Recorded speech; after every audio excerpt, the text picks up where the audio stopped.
After you learn the basics of standard options trading, which a rudimentary summary of would be that you know to buy call options to profit from stocks moving up, you know to buy put options to profit from stocks moving down, you usually buy a strike price that is either around your share price or that is below your target price, and regarding the expiration date, you at least give yourself plenty of time. The next useful thing to learn after that is the Greeks.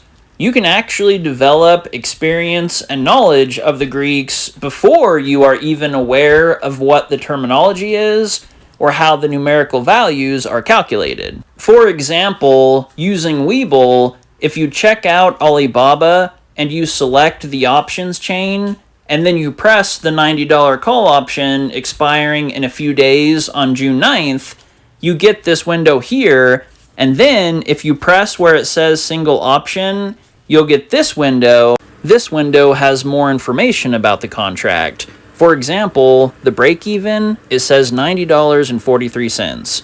That means right before this contract expires, Alibaba at least needs to be worth $90.43 per share for you to get your money back, but that is simply intrinsic value.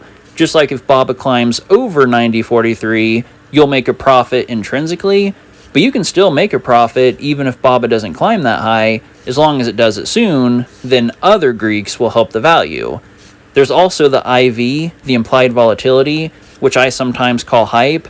That's where when something is swinging a lot or running really fast, the options will suddenly run a lot higher in value than usual, and that's why sometimes when it stabilizes, you'll get IV crush, and the options value will illogically drop, and that's why. So you want to work around IV if you can.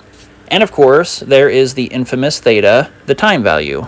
If your contract does not expire for a long time, it probably has a lot of time value left, but if it's about to expire, there's probably almost no time value left.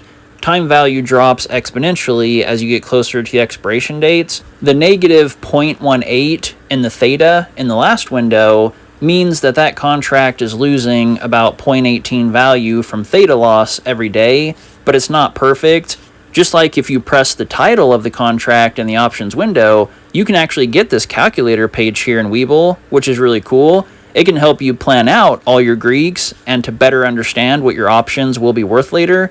But again, it's not perfect, which is why I like to just focus on the intrinsic value only.